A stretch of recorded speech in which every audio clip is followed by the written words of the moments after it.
Menghilang Menemukan Diri Sejati, Fahrudin Faiz. Bagian 7. Pembersihan Jiwa. Zen adalah salah satu aliran Buddha. Zen berasal dari bahasa Jepang yang juga merupakan serapan dari istilah Chan dalam bahasa Mandarin. Chan sendiri merupakan istilah serapan dari bahasa Pali, jhana atau dhyana dalam bahasa Sanskerta. Dalam bahasa Vietnam, Zen dikenal sebagai Jin, dan dalam bahasa Korea disebut Son. Jhana atau dhyana berarti sebuah kondisi batin yang hening, terpusat, tidak keruh, yang bisa ditemui melalui proses meditasi. Fokus Zen adalah cara membersihkan hati atau membersihkan diri. Dalam wacana Islam, ajaran Zen ini mirip dengan tazkiyatun nafs dalam ajaran Sufi. Disinilah indahnya kajian-kajian spiritual. Ada banyak kemiripan dalam ajaran berbagai agama, beda dengan kajian fikih yang tentang hukum, banyak sekali perbedaannya. Dalam ajaran spiritual, banyak muatan yang mirip, hanya istilahnya saja yang beda.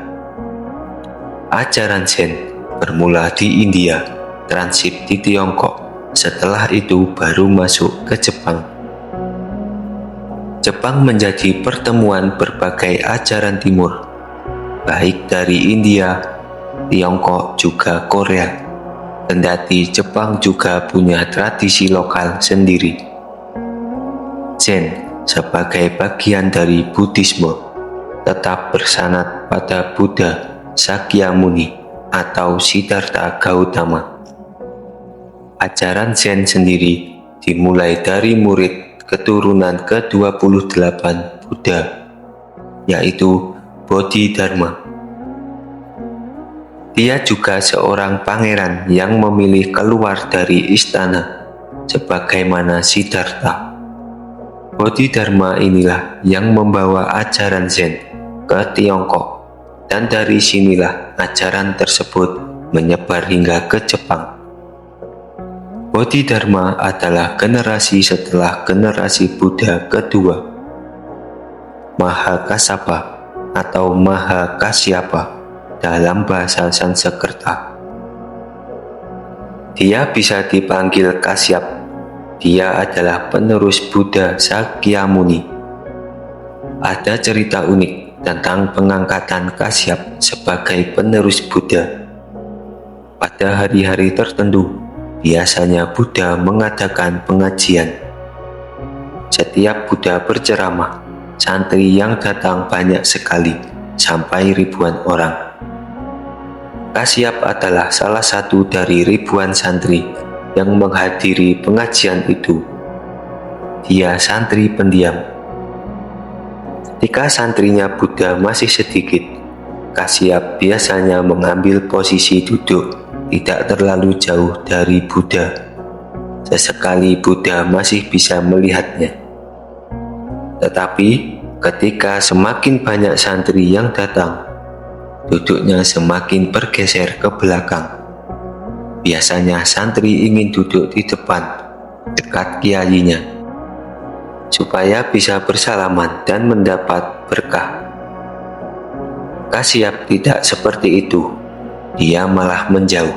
Melihat Buddha dari kejauhan saja, dia sudah merasa puas. Hingga pada suatu hari, di salah satu pengajian, Buddha hanya diam di depan jamaah sambil memegang bunga. Dia hanya memandangi bunga yang dia pegang tanpa mengeluarkan sepatah kata pun. Dari pagi sampai sore, begitu terus. Sampai santri-santrinya heran dan kebingungan. Lama-lama santrinya pergi satu persatu. Dari ribuan orang menjadi ratusan, lalu tinggal puluhan. Setelah para santri pergi, Kasyap yang duduk di belakang, yang biasanya tidak kelihatan di antara ribuan jamaah, menjadi kelihatan oleh Buddha. Begitu melihat Kasyap, Buddha langsung berdiri dan berjalan membawa bunga menuju ke arahnya. Kasyap sendiri tidak menyadari jika Buddha mendekati dia, karena setiap pengajian dia selalu menunduk. Begitu Buddha sampai di depan Kasyap, bunga yang dia pegang dilemparkan ke pangkuan santrinya itu. Kasyap kaget dan mendongak. Ternyata Buddha ada di depannya. Buddha langsung tertawa melihat Kasyap. Kasyap juga ikut tertawa. Akhirnya mereka berdua tertawa bersama. Keduanya terus tertawa sampai beberapa lama. Setelah selesai tertawa, Buddha berkata, "Satu-satunya santriku yang paham apa yang kuceramahkan selama ini hanyalah Kasyap ini." Kasyap akhirnya menjadi penerus Buddha Sakyamuni. Kasyap menjadi generasi kedua yang meneruskan Buddha Sakyamuni.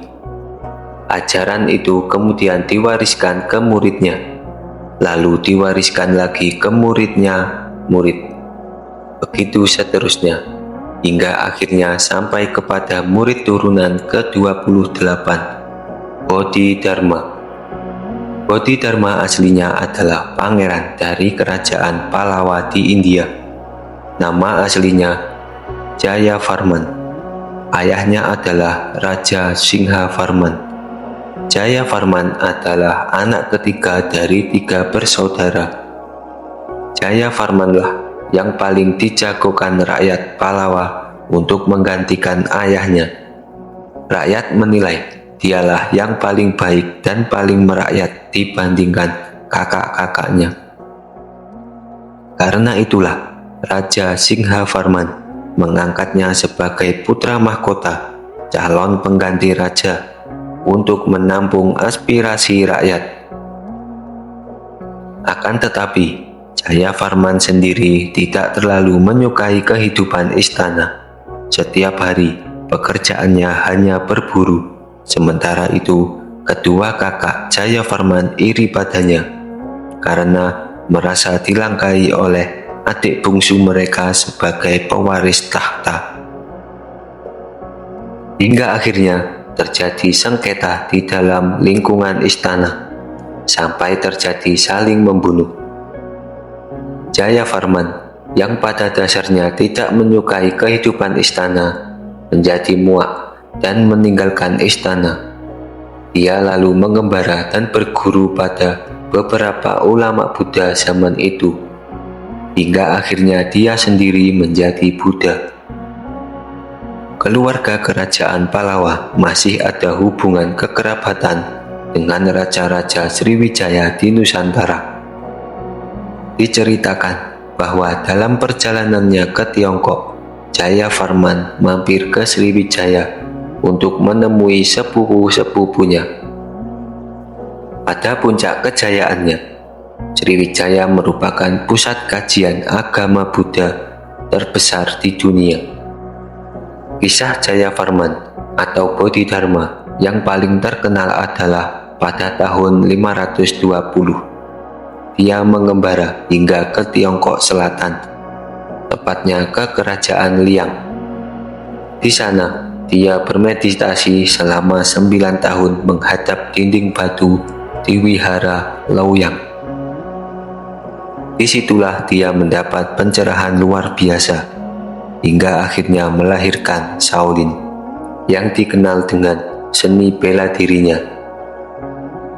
Sebenarnya, Bodhidharma tidak berniat mengkreasikan jurus bela diri, melainkan gerakan senam. Dia senam karena capek setelah duduk semedi selama 9 tahun. Karena senamnya itu melibatkan teknik pernapasan dan tenaga dalam, akhirnya jadilah jurus-jurus Shaolin yang kita kenal sampai sekarang. Bodhidharma dalam dialek lain juga disebut Tat Mau, membawa banyak sekali tradisi religius India ke Tiongkok. Ajaran Bodhidharma inilah yang nantinya masuk ke Jepang. Dalam proses penyebarannya, ajaran Buddha melebur dengan banyak ajaran lainnya. Ketika masuk ke Tiongkok, Buddhisme bertemu Taoisme dan Konfusianisme. Ketiga ajaran tersebut digabung di Tiongkok, dan buahnya lahir di Jepang dalam bentuk Zen Buddhisme.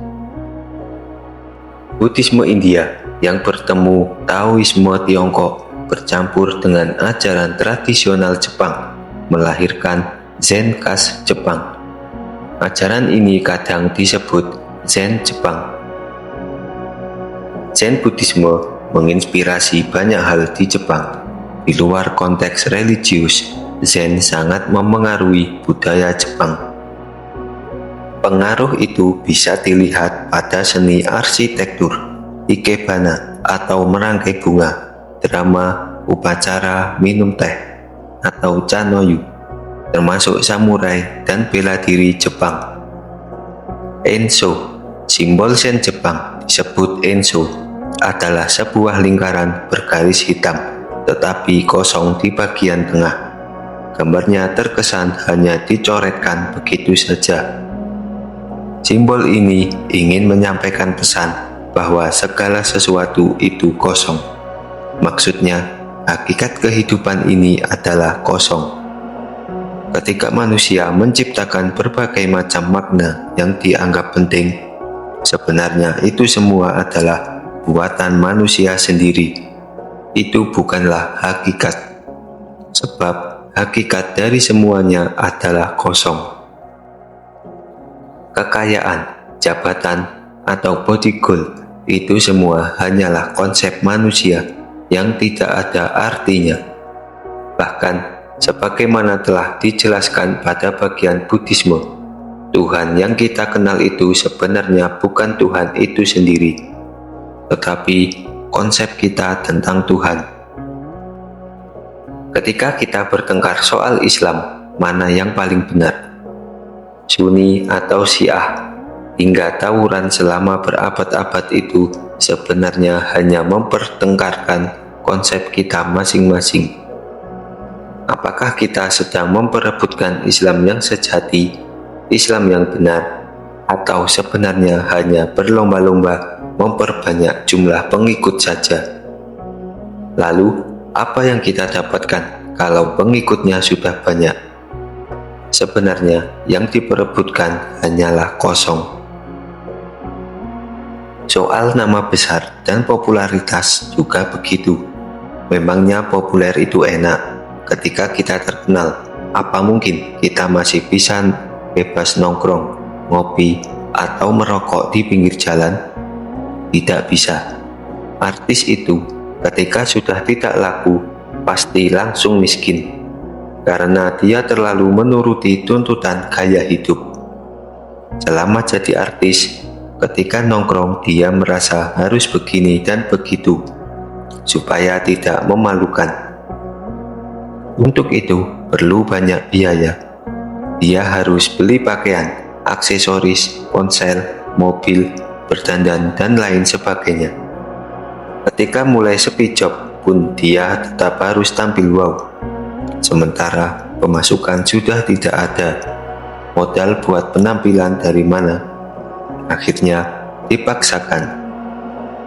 Akhirnya dia miskin. Akhirnya popularitas itu juga berujung pada kekosongan. Itulah yang dilihat oleh Zen, bahwa segala sesuatu di muka bumi ini yang dikejar dan diperebutkan banyak orang adalah sesuatu yang kosong. Anda lulus kuliah dengan nilai cum laude, lalu Anda mendapatkan pekerjaan bagus. Selanjutnya, Anda menikah dengan pasangan idaman, punya keluarga, punya anak, banyak penghasilan, naik jabatan, punya posisi dan kedudukan, lalu bertengkar dan bersaing untuk mempertahankan jabatan atau meraih yang lebih tinggi, habis banyak tenaga, lalu pensiun, menjadi tua, tidak bisa apa-apa. Setelah itu apa? Kosong. Punya uang banyak atau tidak punya uang sama sekali, bukanlah ukuran kebahagiaan. Kosong, gelar sebanyak apapun sampai berderet panjang sekali, itu semua buat apa? Jabatan setinggi apapun, buat apa? Kita mati tidak membawa itu semua. Pada akhirnya, semua akan kosong. Orang yang berteriak-teriak Allahu Akbar sambil memukuli orang lain dan melakukan pengerusakan dengan alasan untuk memberantas kemaksiatan, dapat apa? Apa setelah itu segala hal yang mereka pandang sebagai kemaksiatan akan hilang? Tidak kan? Itulah sebenarnya apa yang kita ributkan ini kosong. Sudah capek-capek mengeluarkan tenaga sampai tawuran, sampai bakar-bakaran, tetapi yang diperebutkan ternyata sesuatu yang kosong. Zen sebenarnya agak susah untuk dijelaskan. Karena Zen harus eksperiensial, harus dialami dan dijalankan. Tidak ada gunanya kita mempelajari Zen jika tidak dijalankan. Kalau dalam bahasa Jawa, Zen itu bukan sekedar ilmu, tetapi ngilmu. Harus ada laku. Zen tidak bisa diceramahkan karena dia beyond words. Kata-kata tidak akan bisa menjelaskannya. Ini seperti kondisi ekstase para sufi yang tidak bisa dijelaskan. Dinikmati saja indahnya. Tidak perlu dijelaskan dengan kata-kata. Enak atau tidak enak, pengalaman itu hanya bisa dirasakan. Jika dijelaskan, biasanya akan mereduksi kesejatiannya. Kita tidak akan bisa menjelaskan tentang teh yang disuguhkan kepada kita, tetapi kita bisa menikmatinya dengan cara meminumnya. Ketika kita menyebut teh itu manis, manisnya seperti apa tidak akan bisa dijelaskan, tetapi kita bisa menikmati manisnya dengan meminumnya. Seperti itulah Zen. Nikmati dan jalani saja. Zen juga beyond logical thinking. Akal akan tumpul ketika berusaha menjelaskan Zen karena dia eksperimental. Indahnya punya pacar atau sakitnya diselingkuhi itu tidak bisa dijelaskan, tetapi hanya bisa dipahami oleh yang mengalami. Puncaknya Zen adalah kasyaf, enlightenment, atau tajali, atau dalam bahasa Jepang satori, yang berarti pencerahan, bebas dari penjara pikiran, rasa, dan egoisme. Pengalaman yang jernih, yang autentik, itulah satori. Zen diawali dengan laku dan diakhiri dengan pencerahan, yaitu pemahaman tentang hakikat hidup. Dalam bahasa Jawa, puncak Zen itu adalah sudah tahu sangkan paraning dumadi, sudah bisa menjawab pertanyaan, kenapa saya hidup dan mau kemana saya. Itulah yang disebut tercerahkan, bukan sekedar menghafalkan teorinya, tetapi harus mengalaminya secara langsung, harus disadari, dijalankan, hingga akhirnya mengalami puncak satori. Ada cerita ketika Bodhidharma ingin menyeleksi yang terbaik di antara murid-muridnya. Salah satu muridnya bernama Dasu Huike, seorang mantan panglima perang. Pada awalnya dia ingin menjadi Buddha, tetapi dicuekin oleh Bodhidharma. Dia menunggu di depan kuil sampai kepanasan berhari-hari, tetapi tidak dilirik sama sekali oleh Bodhidharma. Hingga suatu hari, ketika Bodhidharma lewat di depannya, Huike langsung mengajukan proposal dengan berkata, "Saya sungguh-sungguh ingin menjadi Buddha." Tetapi Bodhidharma merespon, "Buktinya apa?" Huike langsung mengambil pedangnya dan memotong sendiri tangan kirinya. "Inilah bukti kesungguhan saya," kata Huike. "Bagaimana? Apakah saya sudah terlihat sungguh-sungguh?" "Ya, lumayanlah," kata Bodhidharma sambil tersenyum. Akhirnya, Huike diterima dan menjadi salah satu murid yang cukup dekat dengan Bodhidharma. Suatu ketika Bodhidharma menguji semua muridnya. Dia menanyai semua muridnya, apakah Buddha itu? Satu persatu muridnya menjawab secara bergantian. Ada yang menjawab dengan penjelasan yang sangat panjang. Hingga ketika sampai pada Huike, dia tidak menjawab. Dia hanya diam dan menunduk. Justru karena itulah, akhirnya Bodhidharma menyimpulkan bahwa Huike lah muridnya yang paling bagus, yang bisa meneruskan ajarannya.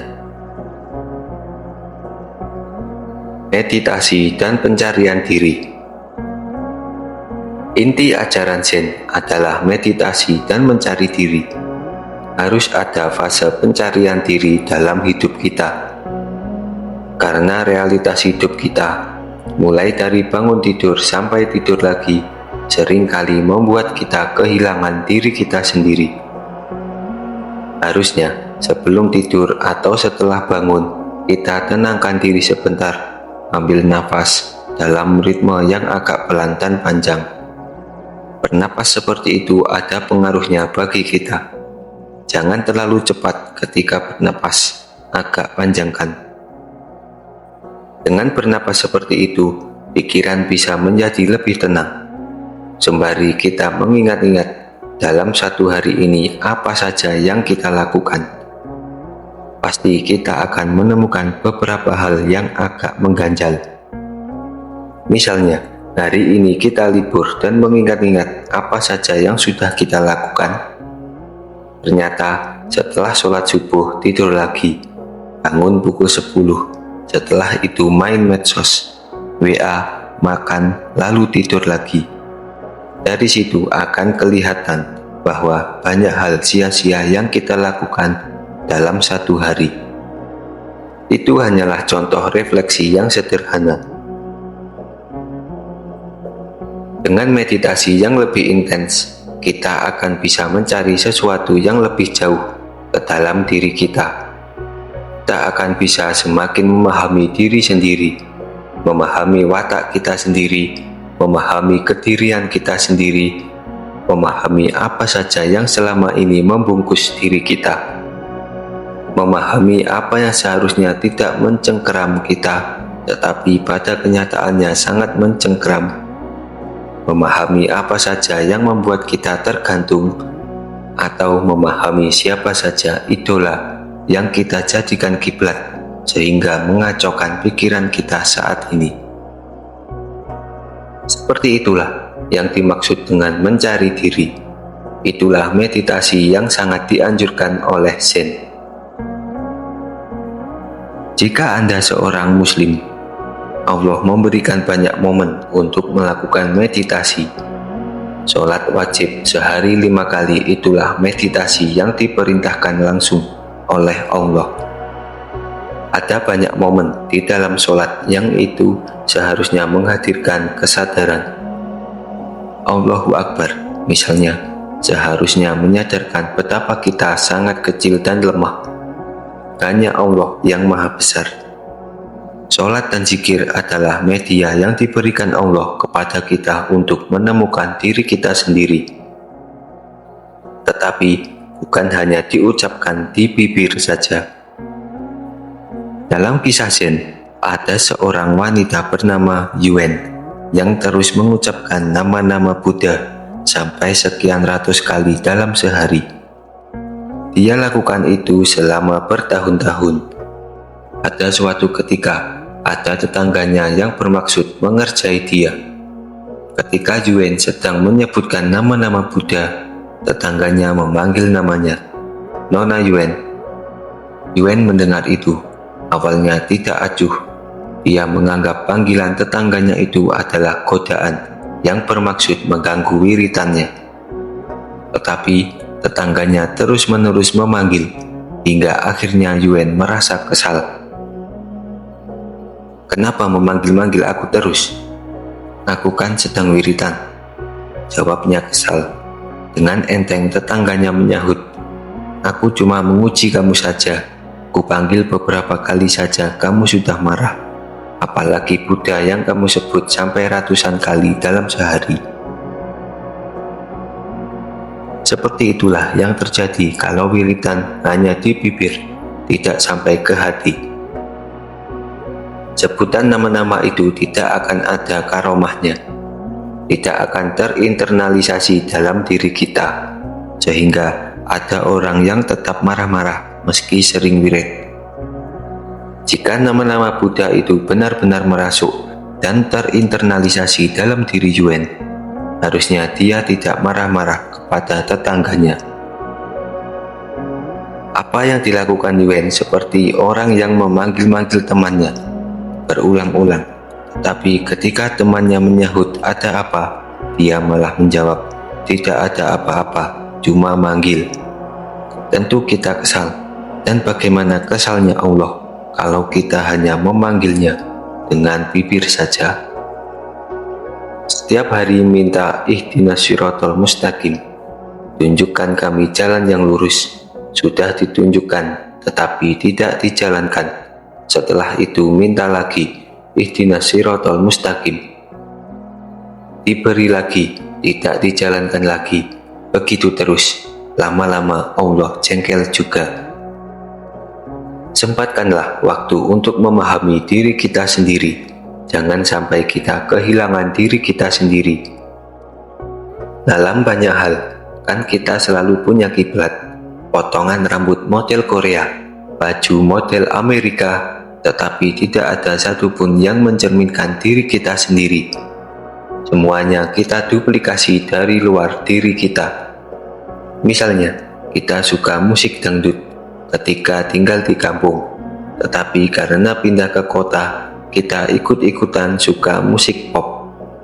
Sebenarnya kita tidak suka, tetapi kita paksa-paksakan agar suka. Sejak awal, kita suka Rhoma Irama, tetapi ketika Rhoma ikut partai dan banyak orang membencinya, kita ikut-ikutan membencinya. Padahal aslinya kita tidak benci. Dalam banyak hal, kita ini seringkali menipu diri kita sendiri. Zen menginspirasi kita agar mengenali diri sendiri melalui meditasi. Meditasi adalah ritual yang paling penting. Orang Islam punya sholat, tahajud, tafakur, muhasabah, dan banyak lagi momen-momen yang bersifat meditatif. Dalam sufi juga ada mukharabah, banyak sekali. Semua itu adalah media untuk pencarian diri. Maka hiduplah secara meditatif yang selalu berefleksi. Jika mau berbuat sesuatu apapun itu, tanyakan dulu pada hati nurani kita. Pengalaman langsung. Ketika ilmu dan referensi di dalam kepala kita sudah sangat banyak, praktekkanlah. Jangan sampai ilmu dan referensi itu hanya kita jadikan bahan unggahan di medsos, tetapi kita tidak menjalaninya. Kata-kata mutiara itu memang bagus, tetapi kalau tidak kita jalani langsung, buat apa? Lebih baik ilmu hanya sedikit, tetapi dijalankan, daripada banyak tetapi tidak satu pun dijalankan. Mubazir. Ilmu itu tidak cukup hanya diketahui, tetapi harus dengan laku. Laku itulah yang membuat ilmu kita berkah. Di pesantren Sholaf, sebenarnya yang diajarkan hanya itu-itu saja. Riyadhus Shalihin, takrib, dan sejenisnya. Pelajaran itu diulang-ulang agar bisa diamalkan oleh para santri.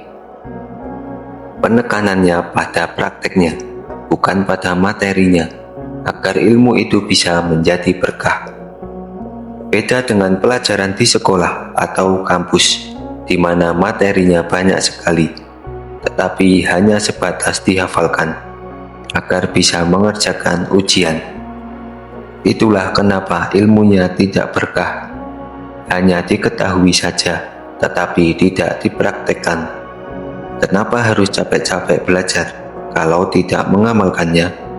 Ibarat kata, buat apa belajar tasawuf kalau tidak sanggup riyadhah? Lelaku, bukan pikiran. Ini menegaskan bagian sebelumnya. Lakukan saja, jangan terlalu banyak berdebat atau berdiskusi. Kalau menurut kita baik, lakukan saja. Biarpun banyak yang mengkritik, menantang kita berdebat, menuduh bid'ah. Selama kita yakin dan menganggapnya baik, lakukanlah. Buat apa didiskusikan dan diperdebatkan? Tujuan agama itu untuk meningkatkan kualitas hidup. Kualitas hidup tidak akan meningkat jika hanya didiskusikan dan diperdebatkan setiap hari. Ada puisi bagus dari Zen. Zen bukanlah pemikiran, ia adalah laku, sebuah laku hidup. Pemikiran melahirkan konsep, laku membebaskan diri dari konsep. Pemikiran menyibukkan pikiran, laku mengistirahatkan pikiran. Pemikiran mengikat, laku membebaskan. Zen adalah za, zen. Duduk diam, punggung lurus, buka mata hati, masuk ke dalam diri, meditasi. Ketika kita berdebat, kita hanya melahirkan teori, tetapi kalau kita menjalankannya, teori tidak akan ada artinya lagi karena kita sudah memahaminya melalui pengalaman langsung. Jika sudah mengalami, buat apa bersandar pada teori? Duduk tegak sebagaimana disinggung dalam puisi di atas.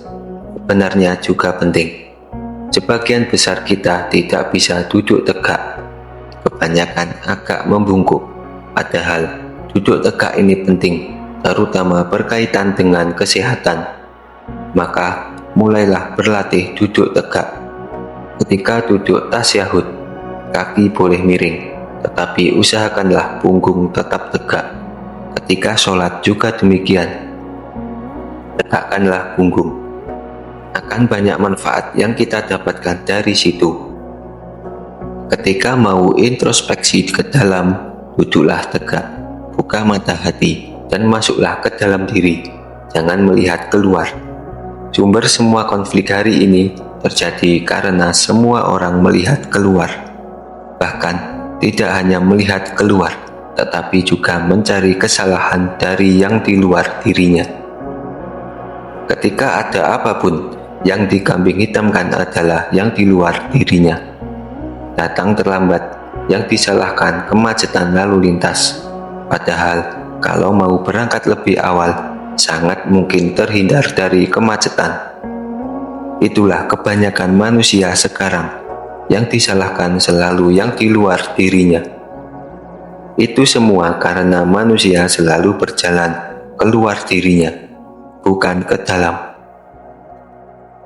Perjalanan keluar itulah yang membuat manusia kehilangan dirinya sendiri. Untuk itu, kembalilah ke dalam, bermeditasilah, lakukanlah itu, jangan hanya mempelajari teorinya saja. Kata orang Jawa, ngilmu iku ngelakoni nganti laku. Kemuliaan ilmu harus disertai dengan dimensi laku. Allah mengangkat derajat orang yang berilmu. Tetapi orang yang berilmu tanpa laku itu kamat salil himari yahmilu asfara, seperti keledai yang membawa kitab. Ketika kita berdebat, kita hanya melahirkan teori, tetapi kalau kita menjalankannya, teori tidak akan ada artinya lagi karena kita sudah memahaminya melalui pengalaman langsung. Jika sudah mengalami, buat apa bersandar pada teori? Setiap berdiskusi, kitabnya keluar semua. Menurut Gus Dur, menurut Nurkolis Majid, menurut ini itu. Sementara ketika ditanya pendapat sendiri, jawabannya, ikut mereka saja. Seperti itulah kamat salil himari yahmilu asfara. Seperti itulah ilmu tanpa laku. Kalau sudah ada laku, konsep pemikiran dan teori sudah tidak penting lagi. Kesadaran isi Rio. Kesadaran Hisirio adalah kesadaran untuk menjadi sederhana. Karakter pikiran manusia adalah membuat hidup yang sebenarnya sederhana menjadi ruwet. Zen mengajarkan sebaliknya, bahwa hidup ini sebenarnya sederhana. Allah menciptakan alam semesta ini untuk kita, dengan misi tertentu. Tidak mungkin untuk menyusahkan kita. Sebenarnya hidup itu mudah, hanya saja kita membuatnya jadi rumit dan ruwet, dengan bermacam-macam konsep dan kategori. Yang membuat kategori-kategori, misalnya Sunni, Syiah, Wahabi, NU, Muhammadiyah, anarkis, humanis, toleran, intoleran, dan lain sebagainya itu manusia. Konsep-konsep seperti itulah yang akhirnya membuat hidup jadi rumit, akhirnya ribut terus. Kesadaran Hisirio mengajarkan bahwa sebenarnya hidup itu sederhana. Semua hal di dunia ini bisa dinalar secara sederhana. Yang ikut NU mungkin karena sejak nenek moyangnya sudah jadi pengikut NU. Begitu juga yang ikut Muhammadiyah. Jika ada yang dari NU pindah ke Muhammadiyah, mungkin karena banyak teman-temannya Muhammadiyah. Seperti itu, sebenarnya biasa saja, tidak ada yang istimewa. Kenapa banyak orang Syiah di Iran? Karena mazhab itulah yang banyak diikuti orang di sana. Sama dengan kita di Indonesia yang bermazhab Sunni. Karena banyak orang Indonesia yang Sunni. Sesederhana itu, yang membuatnya ruwet, yang mempertentangkan ini dan itu, kita sendiri. Dengan konsep-konsep yang kita buat sendiri, akhirnya kita sendiri yang puyeng. Dengan kesadaran Hisirio, kita dilatih untuk tidak membuat hidup menjadi rumit dengan berpikir sederhana. Hidup ini sebenarnya biasa saja jika tidak ditempeli berbagai macam konsep dan teori. Kita bahkan sering bertabrakan dengan konsep-konsep yang kita buat sendiri. Misalnya, karena kita umat Islam, maka kita membuat konsep harus mengikuti sunnah Rasul, termasuk dari segi penampilan. Akhirnya, bercelana pun harus di atas mata kaki dan memelihara jenggot. Kalau makan harus dengan 3 jari, tetapi ketika bertemu bubur ayam, bingung. Akhirnya buat konsep lagi, yang diikuti tidak harus yang bersifat fisik, tetapi perilakunya saja, karena Rasul istrinya banyak, ada 9, maka langsung membuat konsep, sebagai umat Rasul harus beristri banyak juga. Tetapi ternyata mempraktekannya tidak mudah. Karena itu, dibuatlah teori lagi. Konsep-konsep dan teori-teori itulah yang membuat kita pusing sendiri. Setiap bertemu fakta baru, kita selalu membuat teori baru.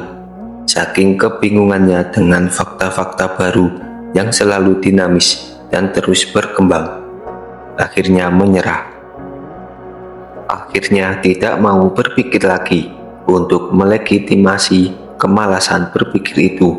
Dibuatlah konsep bahwa semua yang tidak dilakukan Nabi adalah bid'ah. Tetapi setelah itu bingung lagi, karena ada kategori bid'ah hasanah dan bid'ah dolalah. Karena kebingungan, semuanya dipukul rata. Pokoknya semua bid'ah tidak boleh. Akhirnya tidak fleksibel dalam mengikuti perkembangan zaman. Pikiran menyempit karena konsep-konsep yang dibuat sendiri. Hidupnya jadi sumpek sendiri. Kerjaannya marah-marah terus. Pikiran ruwet enggak karuan, tetapi orang lain yang disalahkan. Lihatlah persilangan-persilangan seperti itu. Buat teori sendiri, bingung sendiri, akhirnya ribut sendiri. Itulah yang terjadi ketika terlalu rumit dalam memahami hidup. Sebenarnya tidak perlu terlalu dipikirkan rumit, jalani saja dengan sederhana. Jalan tengah. Ini adalah kelanjutan kesadaran Hisirio. Kecenderungan manusia membuat rumit semua persoalan, membuat manusia cenderung pada ekstremisme. Ketika seseorang sudah ekstrim, dia tidak lagi natural. Dia tidak berjalan sesuai sunatullah lagi.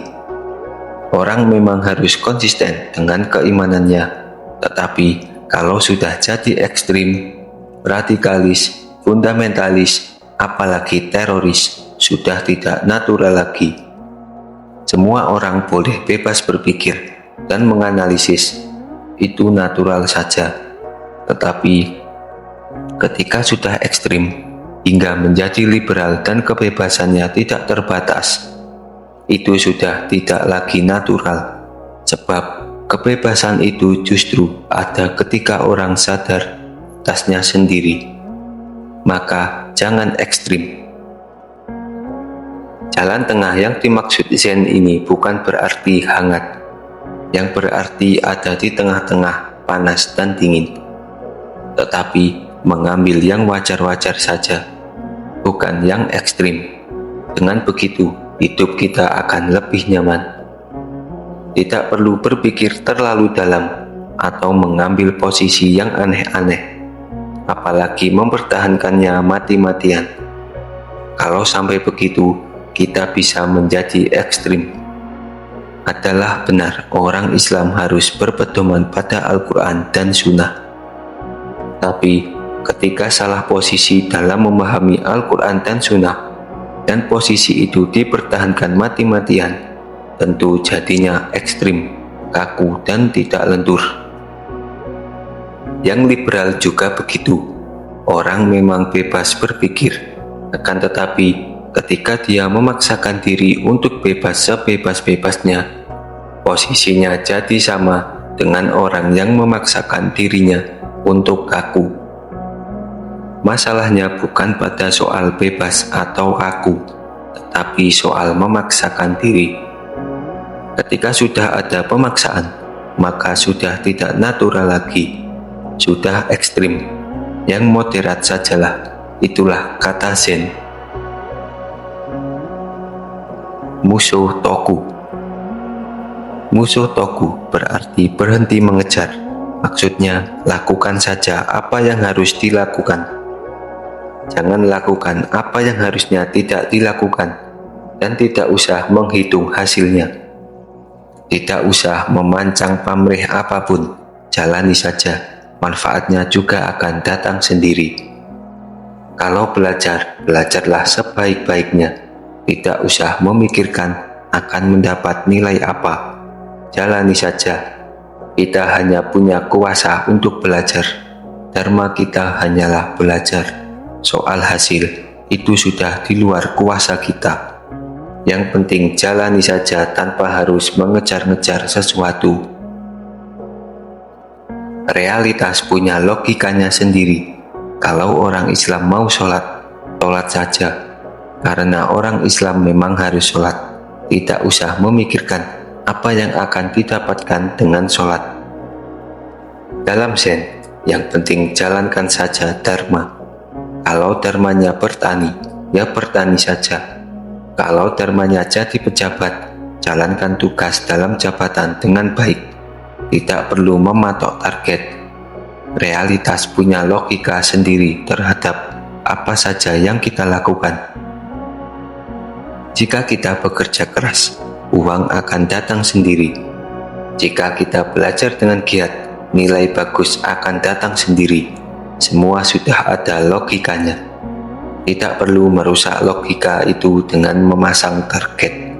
Sebab justru karena mengejar target itulah hidup kita menjadi rumit dan berat. Ada seorang guru Zen yang sangat terkenal bernama Huining. Orang ini santai sekali. Suatu ketika ada seorang perempuan di desanya hamil, tetapi tidak diketahui siapa bapak dari anak yang dikandungnya. Ketika perempuan itu dicecar bapaknya karena takut dan kebingungan, dia menjawab asal saja. Kata dia, yang menghamilinya adalah Huining. Ayah si perempuan langsung melabrak Huining. Dia dituntut untuk merawat si anak setelah dilahirkan, tapi tidak boleh menikahi ibunya. "Apakah harus begitu?" tanya Huining. "Iya, harus," kata ayah si perempuan. "Oh, ya sudah." Dengan santainya Huining menerimanya. Ketika bayi itu lahir, Huining benar-benar mengasuhnya, diberi susu, diberi makan, pakaian, dididik, pokoknya dirawat seperti anaknya sendiri. Tetapi lama-lama, setelah si anak berusia 3 tahun, ibu si anak merasa bersalah dan kasihan kepada Huining. Sebab jelas bukan Huining yang menghamili dia, tetapi malah disuruh bertanggung jawab. Perempuan itu pun mengaku kepada ayahnya bahwa bukan Huining yang menghamili dia. Ayah si perempuan merasa bersalah, lalu mendatangi Huining. Dia meminta maaf karena anaknya telah berbohong, dan dia bermaksud mengambil kembali cucunya yang sudah berusia 3 tahun itu. "Apa harus begitu?" tanya Huining. "Ya, aku meminta kembali anak itu," jawab ayah si perempuan. "Oh ya sudah." Huining tidak keberatan dan langsung menyerahkan anak itu kembali. Huining sama sekali tidak komplain, marah, atau minta tes DNA ketika disuruh bertanggung jawab. Dan ketika anak itu diminta, dia tidak menahan atau minta ganti rugi biaya perawatan anak itu. Padahal usia anak itu sudah 3 tahun, di mana seharusnya Huining sedang sayang-sayangnya. Tetapi sikap Huining itu menghindarkannya dari keributan dan keruwetan. Masalah si perempuan yang hamil di luar nikah juga tidak semakin rumit dan berlarut-larut. Begitulah orang Zen, tidak mau ruwet. Sebenarnya banyak masalah yang bisa diselesaikan dengan cara seperti itu. Sederhana saja, tidak perlu dibuat ruwet. Sekarang, di sini, saat ini. Hidup ini jangan sampai tercengkeram oleh masa lalu. Tidak usah melamunkan terlalu jauh tentang masa depan. Jalanilah yang sekarang, di sini dan saat ini.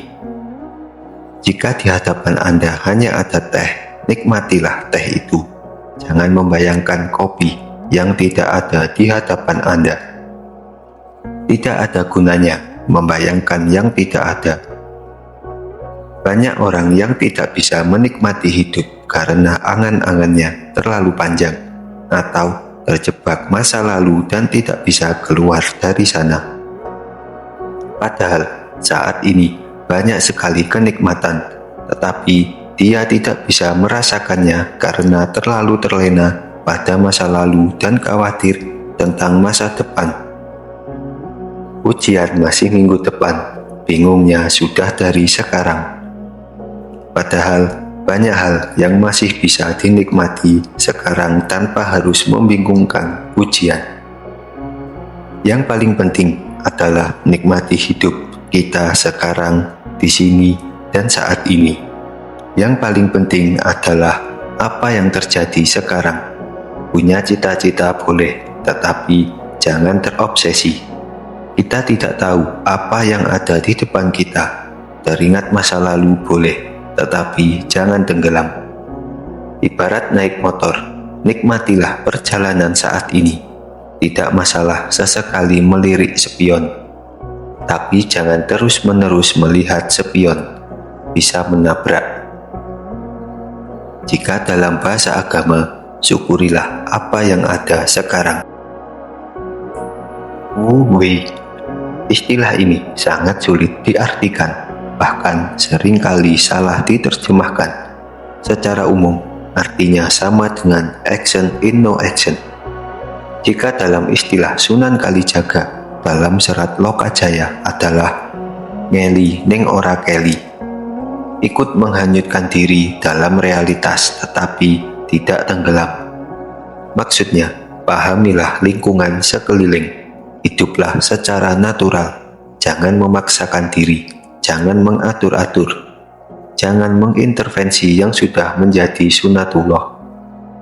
Kalau memaksakan bisa menimbulkan disharmoni, ketidakseimbangan. Jika ada yang tidak seimbang, pasti ada dampaknya. Keserakahan pada hutan berdampak pada bencana alam. Keserakahan pada kekayaan menyebabkan korupsi dan berbagai macam kecurangan. Dalam Wu-Wei, silahkan mencari uang, tetapi carilah secara natural. Jangan punya ambisi ingin cepat kaya, yang wajar saja. Jika bekerja senilai 100, imbalannya juga pasti 100. Lakukanlah sesuai sunatullahnya, pedomanilah sunatullah itu. Tidak perlu memikirkan mukjizat-mukjizat yang luar biasa. 10 tahapan Zen Buddhisme. Suluk para ulama Zen digambarkan dengan penggembala dan sapi. Ada 10 lukisan untuk menggambarkan 10 tahap atau mahkomat dalam Zen Buddhisme. Kenapa pakai lambang sapi? Sebab Zen Buddhisme ini sumbernya dari India yang memuliakan sapi. Di India, sapi digambarkan sebagai lambang kebijaksanaan dan kemuliaan.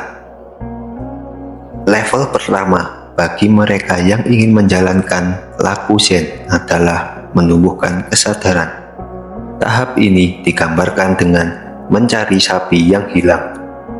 Carilah sapi itu. Sadarilah bahwa kita telah kehilangan dia. Sadarilah bahwa ada yang keliru, tidak beres, melarikan diri, dan kosong di dalam hidup kita.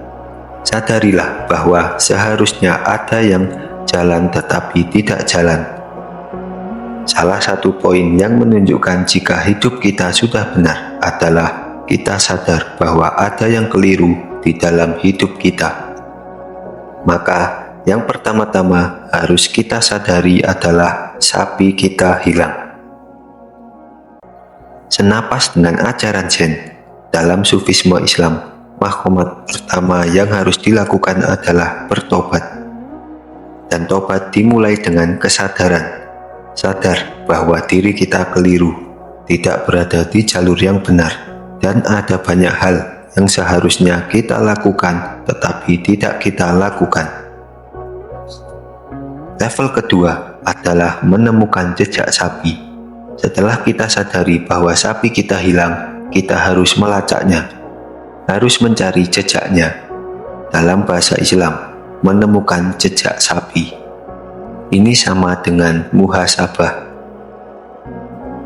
Renungkanlah apa yang tidak pas dalam hidup kita. Renungkanlah apa yang mungkin keliru tetapi kita tabrak terus. Level ketiga adalah melihat ekor sapi. Ketika kita sudah muhasabah, maka kita akan mulai melihat apa yang kita cari. Tetapi baru kelihatan sedikit. Kita baru melihat ekor sapi. Ini semacam pencerahan sesaat. Dalam suluk sufi, melihat ekor sapi ini sama dengan ketika awal-awal mengerjakan sholat malam.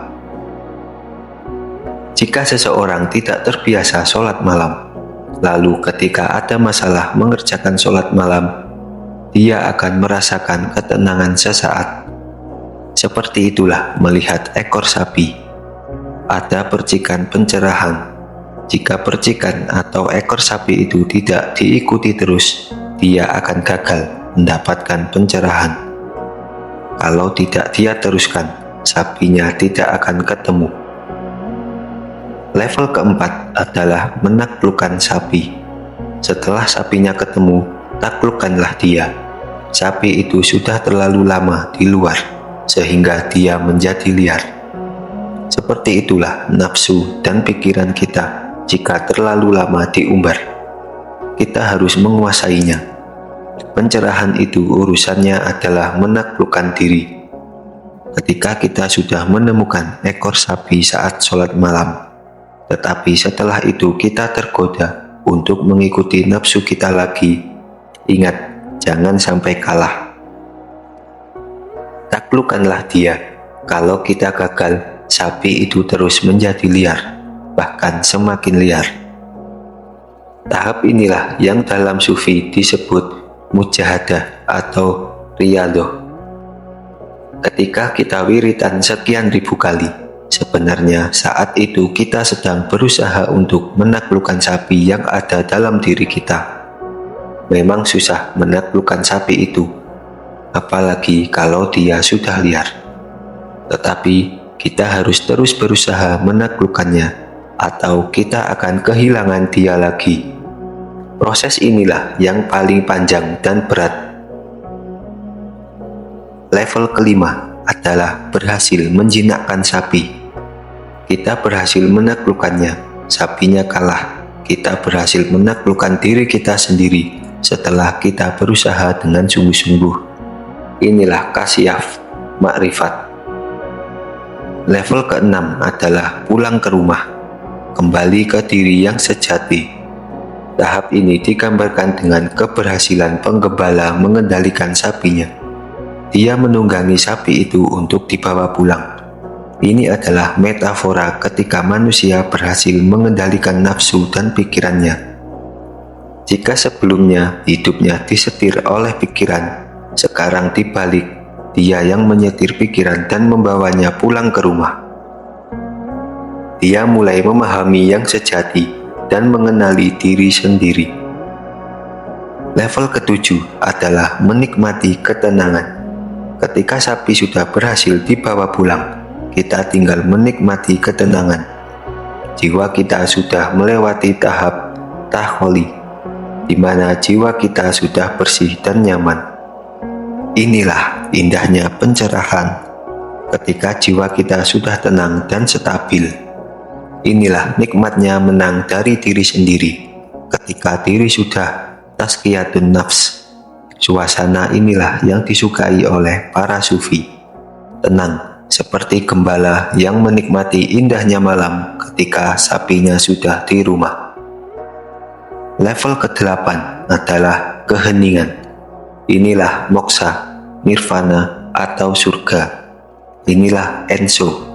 Semuanya sudah tidak penting lagi ketika jiwa sudah melebur dalam keheningan. Tidak ada yang indah selain keheningan itu sendiri. Suasana ini sudah masuk ke dalam wilayah surgawi.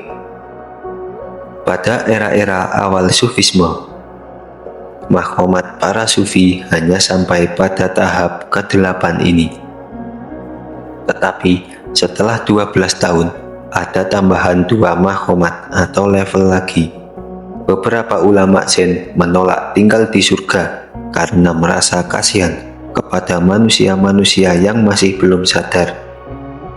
Mereka merasa kasihan terhadap orang-orang yang masih tertipu, yang masih belum tahu hidupnya untuk apa dan mau kemana. Maka dari itu, dia tunda kesempatan menikmati surga untuk kembali ke dunia. Karena kesadaran itulah lahir level ke-9. Kembali kepada sumber. Tapi yang kembali bukanlah diri mereka yang dulu, yang masih menjadi penggembala sapi. Mereka kembali sebagai diri yang telah tercerahkan, sebagai wali. Mereka kembali seperti bayi, bersih, murni, tidak memiliki pikiran yang ruwet, tidak memiliki ambisi yang tidak perlu, dan menikmati hidup apa adanya. Mereka kembali ke sumber. Mereka tidak lagi tertipu oleh dunia. Riyadoh mereka sudah selesai. Dan puncak makhomat itu, level ke-10, adalah mengunjungi pasar dunia. Mereka hidup bersama masyarakat untuk menularkan kesadaran dan pencerahan. Menurut ajaran Buddha, sebenarnya banyak orang-orang seperti itu. Dalam bahasa Buddha, mereka disebut Maitreya atau mitra dunia. Dia adalah sahabat alam semesta. Dalam gambaran Buddha, sosok Maitreya bukanlah wali berjenggot yang memakai serban, tetapi sosok yang gemuk, lucu, dan sering tertawa bebas. Kemana-mana dia hanya membawa sebuah kantong karena bagi dia hidup ini tidak butuh banyak hal. Perlu baju pun paling hanya 2 atau 3 potong. Toh yang dipakai juga cuma 1. Ajaran Buddha mengajarkan agar manusia mencari orang-orang yang sudah mengalami nirvana seperti itu. Orang yang sudah melewati kesadaran puncak. Kita perlu orang-orang seperti ini untuk meningkatkan kesadaran kita. Kita tidak disuruh mencari dia kemana-mana, tetapi mencarinya dengan cara membersihkan diri kita sendiri. Ketika diri kita sudah bersih, Maitreya akan mendekati kita dengan sendirinya. Jika kita sudah siap, mereka akan datang kepada kita, sebagaimana logika para wali. Tidak perlu bingung mencari mursyid. Ketika jiwa kita sudah siap, mursyid akan datang sendiri kepada kita. Dia akan tampil di sekeliling kita, tinggal kita sendiri peka atau tidak menangkap kehadirannya. Itulah Maitreya atau sahabat dunia. Mereka adalah orang-orang yang sangat sayang kepada kita. Mereka meninggalkan kesempatan tinggal di nirvana dan kembali ke dunia demi menyelamatkan kita. Selama di dunia, mereka tidak memperhatikan penampilan. Mereka tidak punya body goal. Dalam istilah kekinian, penampilan mereka apa adanya. Kalau gemuk, ya gemuk. Dalam kisah-kisah Buddha, mereka digambarkan sebagai orang gemuk. Mereka tidak terikat oleh aturan yang membuat pikiran malah jadi sumpek. Mereka selalu bisa tertawa lepas. Tugas mereka hanyalah menemani kita untuk mencapai pencerahan. Mereka hanya bisa menemani, tetapi tidak bisa membuat kita tercerahkan. Mereka hanya bisa menularkan virus kesadaran kepada kita, tetapi tidak bisa membuat kita tersadar sepenuhnya. Mereka hanya bisa memberi kita inspirasi untuk menempuh perjalanan dari level 1 sampai 9 tadi.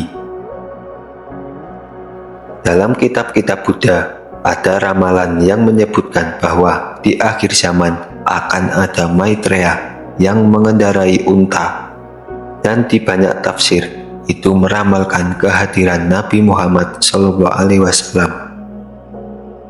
Apa yang dialami Maitreya yang memilih kembali ke dunia kendati sudah berhasil mencapai nirvana, hampir sama dengan apa yang dialami oleh Nabi Muhammad SAW. Beliau sudah mengalami mikraj, sudah melewati surga dan neraka, bahkan bertemu dengan Allah, tetapi beliau kembali ke dunia untuk menemui umat.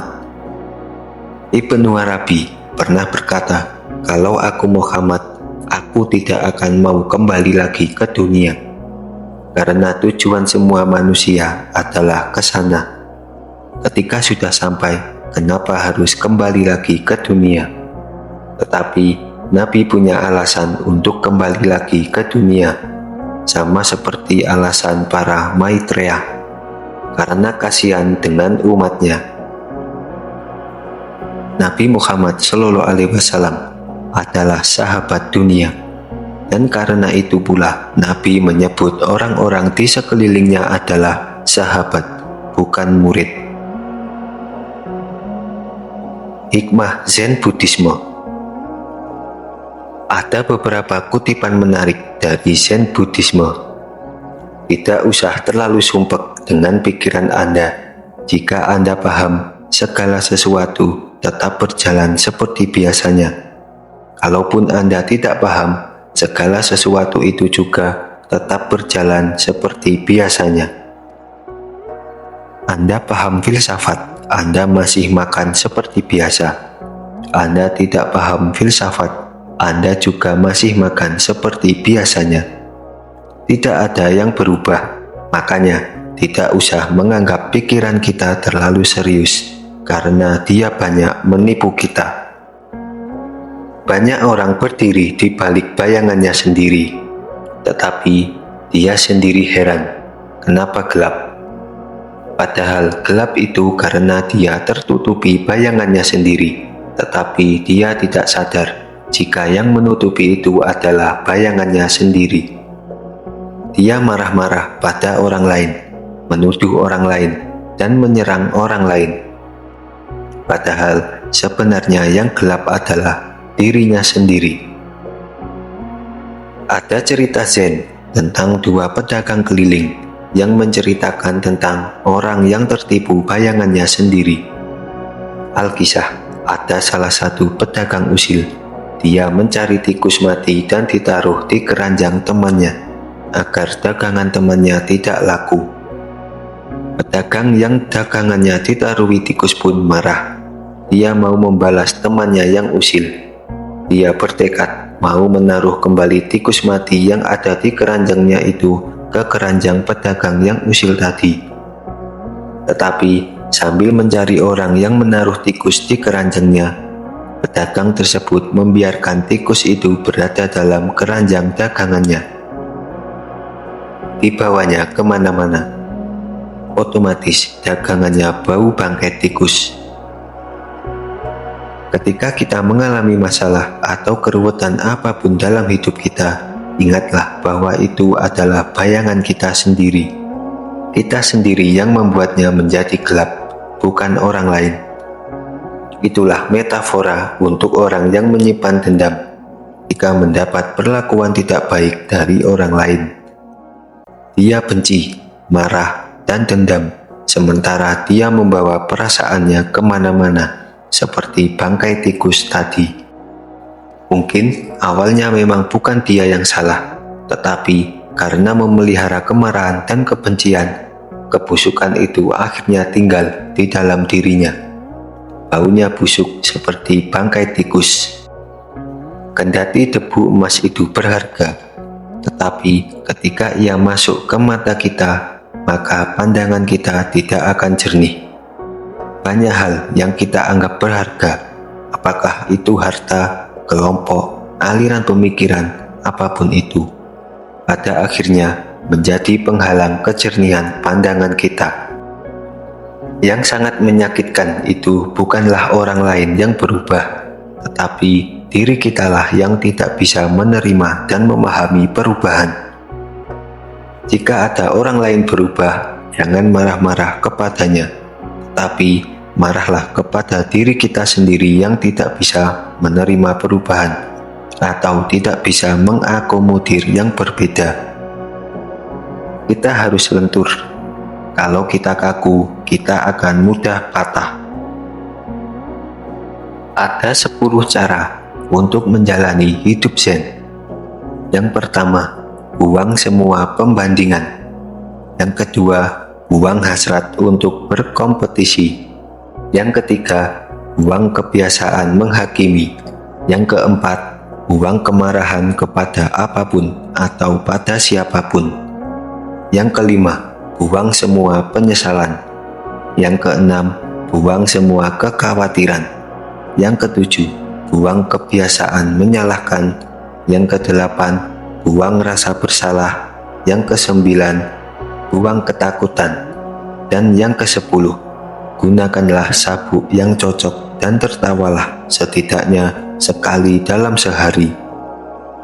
Khususnya jika ternyata kita tidak mampu membuang 9 hal di atas tadi. Kita harus membuang poin 1-9 tadi, dan jika tidak mampu, tertawalah. Setidaknya dengan tertawa, kita masih merasa bahwa kita adalah manusia. Sebagaimana ketika Buddha Sakyamuni melemparkan bunga ke pangkuan Kasyap. Tidak ada kata-kata, tidak bicara, hanya tertawa lepas begitu saja. Seperti itulah hidup, dan itulah Zen.